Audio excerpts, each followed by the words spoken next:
위안부는 강제로 끌고 가서 강제로 연행해서 위안부로 삼은 적이 없다 그러는 사람들은 당장 대학생들부터 뭔 소리냐, 뭐 쿠마라스와미 보고서 96년 것도 있고 후속사 보면 고노다마도 있고 뭐 2007년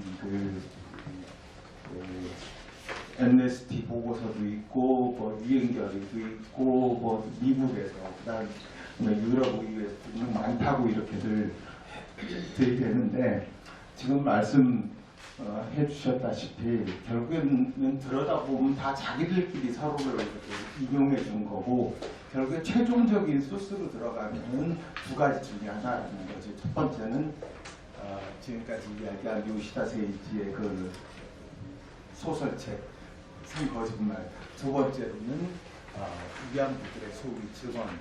그 증언에서 그 증언이 그 증언이 일관성이 없다. 즉 말이 자꾸 바뀐다에 대해서는 많이 이야기가 되었습니다. 두 번째로 제가 강조하고 싶은 점은 왜 지금 1991년, 92년부터 김학순, 이용수 등의 증언이 시작되고 이미 35년이 되어가는데 왜 그게 지금까지 이런 자리에서 논의가 되어야 되고 우리는 계속 길거리에서 아니면 모든 방법을 다 써서 사람들에게 그건 거짓말이다라고 이야기를 할 수밖에 없게 되었나. 그 죄인은 바로 정대협과 그 정대협을 지지하는 지금의 정의연을 지지하는 소위 연구자들과 활동가들에게 있다는 겁니다. 다시 말해서 예를 들어서 이용수 씨가 끌려갔다고 이야기했으면 그 당시에 1940년경에 한 가족 수가 평균적으로 9에서 10명이었거든요. 그럼 20만 명이면 20만 명의 여자를 끌고 갔다면은 거기에서만 200만이 나오고 그 친척을 만약에 100명이라고 본다면은 2천만 명이 나오고 그 당시 한 마을에서 100명 이상이었는데 그 마을 사람들은 다 알 거 아니에요. 좁은 마을에서 그 사람들을 또 합치면 또 2천만이 나와요. 그럼 전부 합치면 5천만 가까이가 되는데 그 당시 조선의 인구가 조선 거주 인구가 2,900만 가량이었어요. 그런데 아무도 그걸 기억하지 못한다는 거죠. 그렇다면 이용수가 아니면 기타 위안부들이 나는 끌려갔다라고 이야기했다면은 당장 정대협이나 그 연구자들은 그 가족들, 대구의 이용수 가족들, 친척들, 마을 사람들에게 가서 쫓아가서 물었어야 된단 말이에요. 정말 그런 일이 있었는지, 어떤 상황에서 그런 일이 있었는지, 왜 그런 게 문제가 되었는지 정대협과 그 활동가들이나 연구자들은 물었어야 된단 말이에요. 근데 정대협 활동가들이 또는 그 연구자들이 과연 대구에 가서 이용수에 대해서 물었는지에 대해서 지금까지 그 사람들은 한마디도 안 하고 있어요. 또 물었는데 뭐라고 했다, 그 부정했다 또는 시인했다, 방증하는 근거를 제시해 줬다, 단 한마디 말이 없는 겁니다. 다시 말해서 이런 위안부를 둘러싼 아까 사기극이라고 또는 국제 사기극이라고 이렇게 이야기되는 이런 복잡한 상황을 만든 게 바로 능히 그동안 현지 조사를 할 수 있는 재원, 국민적 지지와 관심, 그리고 충분한 30년 이상의 시간을 가지고 있었음에도 불구하고 해야 할, 자신들이 마땅히 해야 할 일을 하지 않은 정대협, 정의연, 그 지지하는 활동가들과 소위 연구자, 학자 등의 책임이다. 이 점을 말씀드리고 싶습니다.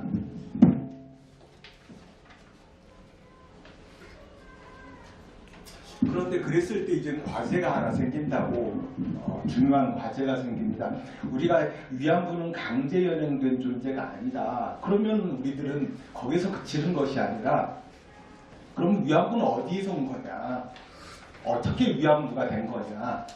뭐 이렇게 당연히 물을 수밖에 없고 여기까지 설명을 해야지, 설명을 해야만 비로소 위안부 강제 연행설을 최종적으로 그 국제적 사기를 최후의 마지막 한 부분까지 근본적으로 달본 세곤할 수 있는 길이 열린다고 생각합니다. 그랬을 때 그렇다면 위안부들이 어디로 왔을까? 이에 대해서 그동안 많이 해왔던 이야기는 뭡니까? 우리가 끌려온 게 아니다. 끌려온 게 아니다고 했을 때 가장 많이 한 이야기가 바로 부모가 팔았다는 거였습니다. 다시 말해서 인신매매를 했다는 거였죠. 쉽게 이야기해서 자기 부모가 위안부를 포함해서 성노동자가 자기 부모가 자기 딸을 매춘부로 창녀로 팔아 넘겼다는 거였습니다. 대단히 일반적이고 통속적이고 상식적인 표현이지요. 그렇다면은 거기서 또 어떤 문제, 새로운 문제가 하나 생깁니다. 즉 정대협이 정 의원이 이야기하는 것처럼 갑자기 위안부가 노예가 되는 겁니다. 딸을 팔았으니까 팔린 대상이니까 노예가 되는 거지요. 그런데 그렇다면 위안부가 과연 노예였냐? 아니라는 겁니다. 이건 또 그렇기 때문에 통속적으로 이야기하는 자기 딸을 위안부로, 자기 딸을 매춘부로, 창녀로 팔았다고 하는 것은 어디까지나 일반인들이 쉽게 하는 이야기지 실제로 그 여자들이 과연 노예로서 팔린 거냐, 이것도 또한 자세히 들여다볼 필요가 있다는 겁니다. 그래서 제목을 어디에서 왔는가라는 제목을 했고, 다분히 많이 이야기했기 때문에 가지고 계신 이거를 가지고 이야기하겠습니다. 나눠드린 인물에서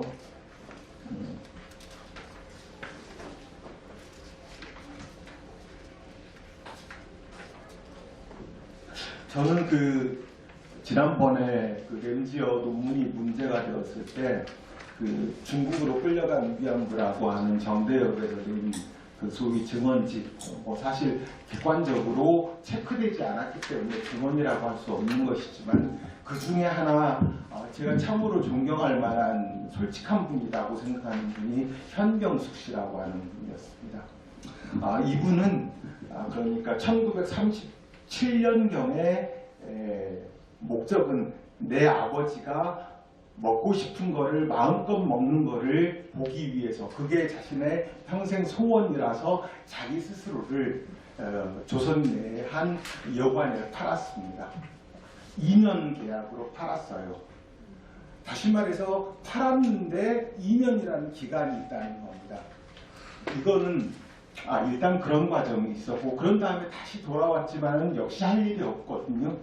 그래서 이제 또 이 현병숙 씨는 중국에서 여자를 사러 온 사람을 찾아 나서서 마침내 조선인을 찾아내서 거래를 합니다. 제가 나눠드린 것에 있는 것처럼 2년 계약으로 3년 계약으로 업자가 2,000엔을 주겠다고 하니까 그럼 1년에 1,000엔도 안 되지 않느냐, 1년에 1,000엔은 달라, 이렇게 소위 타협을 하고 협상을 하는 겁니다. 그래서 결국에는 3,000엔을 받고 중국 모주로 또다시 팔려나갑니다. 그 과정에서 이 알선업자, 즉 여자를 사러 온 사람이 부모의 동의가 필요하다, 어머니 아버지를 모시고 와라. 그래서 할아버지 할머니 도장을 받고 어머니 아버지하고 같이 가서 그 업자를 만났다고 하는 그 이야기를 그대로 썼습니다.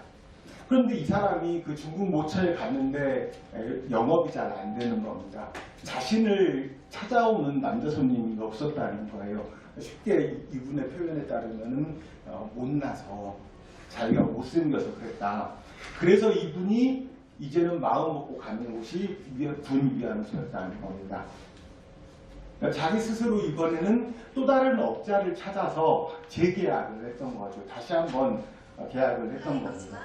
이 현병숙 씨의 사례 속에서는 이 사람이 어떻게, 한 여자가, 조선 여인이 어떻게 최초로 조선 내에서 성매매 산업에 뛰어들고 그 다음에 조선 바깥으로 나가서 성매매 노동자가 되고, 그런 다음에 세 번째로는 어떻게 또 위안부가 되는지, 이 세 개의 과정을 다 보여주고 있는 좋은 예가 된다고 생각합니다. 그래서 저는 위안부의 첫 번째 기원은 역시 조선의 고도로까지는 아니어도 대단히 발전해 있었던 조선 내의 성매매업이다. 조선 내의 성매매업이 그 위안부라고 하는 것은 그 혹시 지금 여러분들 보실 수 있는지 모르겠습니다만 송건우라는 분이 그 한겨레 신문을 창간하는데 큰 기여를 하고 한겨레 신문 사장과 회장을 역임했던 분인데, 이분이 일제 지배와 한국 현대사라는 책에서 그분이 쓴 걸 그대로 옮기면 이렇습니다. 일본 당국은 37년 말에 남경 공략 후 서주 작전이 개시될 무렵 조선 내의 어용 알선업자들에게 지시하여 가난으로 매춘 생활을 하고 있던 여성을 다수 중국 대륙으로 데리고 가서 위안소, 간이위안소, 육군오락소 등의 명칭을 가진 시설에 배치했다. 일본군 병사의 놀이개감으로 삼았다. 이렇게 썼습니다. 이 사람의 경우에 나이가 식민지기를 직접 젊은 나이지만 경험했던 사람이에요. 그 사람이 이렇게 썼던 겁니다. 또 하나의 증거를 드리겠습니다. 얼마 전에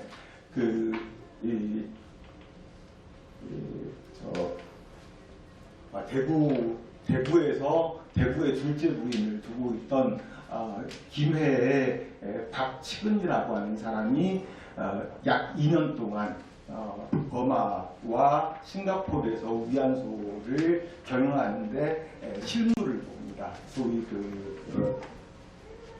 조바라고 해서 매니저를 하는 거죠. 이분이 매니저를 하면서 그 2년 동안에 당연히 조선인 위안부들만 있었죠. 그 위안부들을 관리하는 것에 대해서 2년의 일기를 남겼습니다. 그러면서 이 위안부 실태에 대해서 여러 가지가 드러났는데, 이 사람이 두어 차례에 걸쳐서 2, 3회에 걸쳐서 위안소 주인을 했던 남자, 그 주인을 했던 남자는 누구냐면은 두 번째 부인 첩의 동생입니다. 그런데 그 첩이 무슨 일을 했느냐? 대구에서 여관을 했어요. 여관을 한다면 우리가 불과 10년 전, 20년 전에 그렇듯이 이때 여관업이라고 하는 것은 매춘업 내지는 매춘 알선업을 겸했던 겁니다. 그런 상황에서 이 박치근이라는 사람이 그 위안소의 주인, 즉 그 첩의 남동생입니다.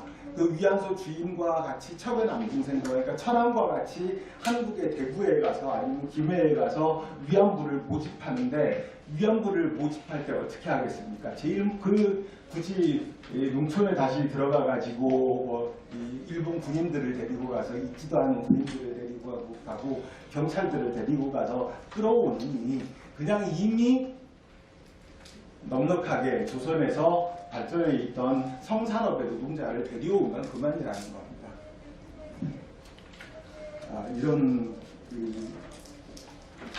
그리고 또한 수량적인 근거도 있습니다. 예를 들어서 중국 동부의 제남, 중국말로는 진안이라고 하는 곳에서 이런 기록이 있습니다.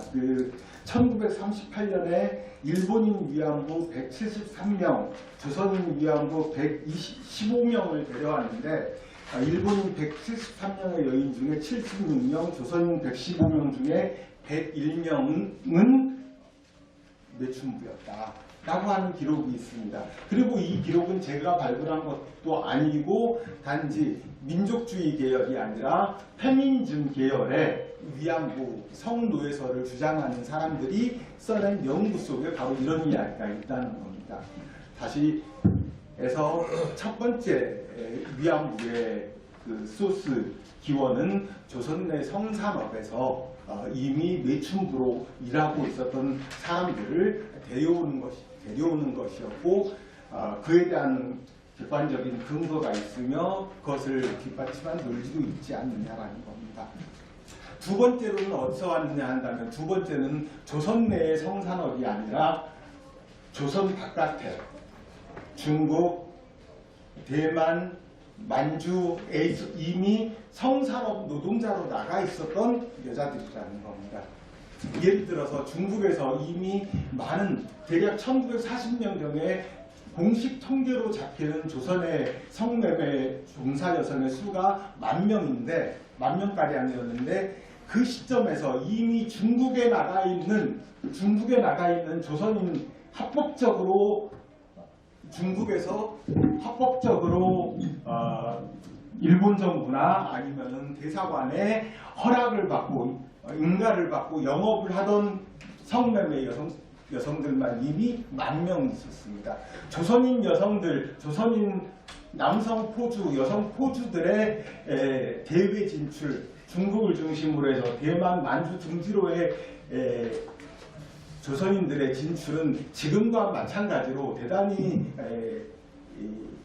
발전적인 바가 있었습니다. 이미 1920년대부터 시작돼서 1940년경이 되면 조선에 있는 성매매 노동자 수와 동일한 수의 노동자가 비슷한 수의 여성들이 이미 전쟁이 곧 벌어질 중국 그리고 그 주변에 있는 만주나 대만에 있었던 겁니다.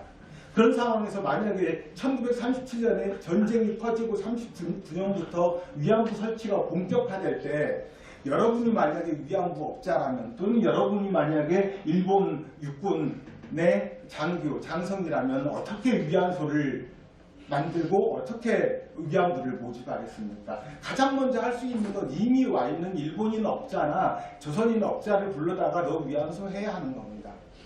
그리고 거기에 이미 그랬을 때 그 조선인이나 일본인 업자가 만약에 위안부를 모집한다면 어떻게 하겠습니까? 그냥 자기가 이미 데리고 있는 사람들을 데려다가 너 위안부 안 할래? 단 손님이 전적으로 군인이 되거나 아니면은 일반인도 받을 수 있지만은 요금 규정을 지켜야 된다거나 다시 말해서 정부의 규칙을 지켜야 된다. 그리고 세 번째로는 그 규칙에 따라서 반드시 예를 들어서 일주일 또는 많게는 2번까지 성병 검사를 해야 되고 그것을 성병이 만약에 감염되었을 때 치료되지 못하면 영업이 불가능하다. 여기에 합의하면 그냥 기존의 성매매 노동자가 일반적인 성매매 노동자가 전시 성매매 노동자가 되는 거고 전장의 성매매 노동자가 되면 그게 바로 위안부가 되는 거고 그 여자들이 있었던 곳이 바로 위안소가 되는 겁니다. 이것이 합리적인 또 하나의 결과였고 예를 들어서 그것에 대해서도 숫자로도 증거가 있었습니다. 이 대만으로 간 조선시대 때 식민지가 일정 때에 대만으로 간 조선인 여성들의 숫자는 매우 적지만은 신기하게도 다른 나라 일본인이나 아니면 중국분과 다르게 조선인으로서 대만에 간 여성들은 거의 다 직업이 있었고 거의 다 20대였어요. 물론 30대 초도 있었지만 그들이 일했던 곳 당연히 매춘 없었습니다. 그래서 이후에 바로 대만에서 가까우니까 중국에서 전쟁이 터지니까 중국에서 위안소가 생겼을 때 어디 가서 위안부를 모집하느냐 거기 가서 데려왔다는 겁니다. 대만에 가서 아니면 대만에다가 예를 들어서 이모 씨라는 분도 대만에서 자기가 위안부를 했다고 했는데 이거 사실 간단한 겁니다. 자신이 거기에서 일반 성매매 노동자로 일하다가 아까 말씀드렸던 것 같은 간단한 경로를 거치면은 단가는 좀 더 싸질지 모르지만은 꼭 그것도 아니었습니다만 단가의 변동이 있을지 모르지만은 일본 군인을 비롯해서 정확한 매출고가 확보가 되는 겁니다. 그랬을 때 기존의 성매매 노동자는 전시 성매매 노동자로 자신이 변화되는데 전혀 꺼리낌이 없고 오히려 일본군 헌병이 보호해주는 등의 장점까지도 있었다는 겁니다. 예를 들어서 대만에서 1938년 11월부터 1941년 1월까지 약 14개월 동안 대만에서 일본인 여성 828명, 조선인 여성 528명, 대만인 여성 266명이 중국의 위안부가 되었습니다. 이것이 제가 말씀드렸던 첫 번째는 조선에서 성매매업 종사자들, 두 번째로는 해외 진출해 있던 조선인 성매매업 종사자들이라는 겁니다. 끝으로 말씀드리고 싶은 세 번째 루트, 예를 들어서 세 번째 루트라고 하면 당장 이 조선 4번 조선외건 이 성매매 노동자들은 어디서 왔느냐? 그것이 바로 인신매매라고 생각합니다. 하지만은 그 인신매매라고 말은 인신매매, 딸을 팔았다고 했지만은 그 실체를 보면은 노예를 판 게 아니라 딸을 노예로 판 게 아니라 정해진 기간, 보통 길면 6년, 짧으면 1년까지의 성매매 노동을 시키겠다라고 하는 노동계약을 한 겁니다. 아까 말씀드렸던 현병숙 씨처럼 뭐 2년 또는 3년 동안 자기 자신을 판다는 명목이었지만은 이 사람이 그렇다고 해서 노예가 되는 건 아니거든요. 왜냐하면 조선시대 때 노예라고 할 수 있는 노비 같은 경우에는 이 여자를 데리고 뭐를 하건 주인이 뭐 그 여자를 집안에 바쁠 때 뭐 집안일을 시키건 아니면은 뭐 성매매를 시키건 아니면 농사를 시키건 뭘 시키건 상관이 없었어요. 즉 소유가 완전했다는 겁니다. 노비의 경우에, 노예의 경우에. 두 번째로는 그 노예나 노비의 경우는 영구적이었어요. 이 사람들이 죽을 때까지 해야 돼요. 그리고 세 번째로는 이 노비나 노예는 세습된다는 겁니다. 자기만이 아니라 딸이나 아들까지도 노비나 노예가 되는 거예요. 그런데 말로는 우리가 쉽게 딸을 매춘고로 팔아먹었다고 하지만 그 실질로 보면은 첫 번째 성매매 노동밖에 못 시켜요. 하지만 예를 들어서 그런 거래는 성매매 노동자들만 아니라 일본에서는 식당의 여자들 같이 일반 밥시 좀 드는 여자들 중에서도 그런 계약이 있었습니다. 몇 년 동안 그 일만 하는 거예요.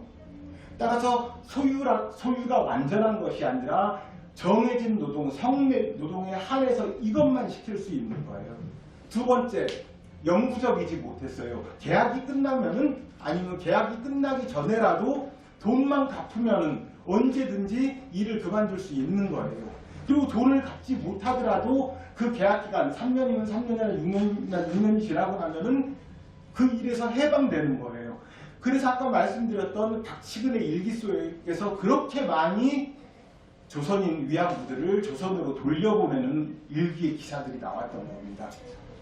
세 번째, 당연히 위안부가 세습되지 않았습니다. 이렇게 보면은 말로는 매춘부로 팔아먹었다, 딸을 팔아먹었다, 인신매매했다고 했지만은 그 표현은 일반적인 세속적이고 통속적인 표현이지 그 경제적인 실체는 인신계약, 인신매매계약, 노예매매계약이 아니라 일정 기간 동안의 노동계약이었다는 겁니다. 이렇게 종합해 보면 굳이 위안부들이 어떻게 생활했느냐에 대한 이야기와 함께 첫 번째로 어떻게 해서 사람들이 조선 여인들이 위안부가 되었느냐라고 하는 점에서 봐도 위안부는 성노예가 아니라 성노동자였다. 노동자로서 계약했고 노동자로서 부모에 의해서 계약이 대신되거나 부모에 의해서 보증받은 존재였다. 이렇게 이야기할 수 있다. 이것이 오늘의 제3의 요지가 되겠습니다. 예, 이상입니다.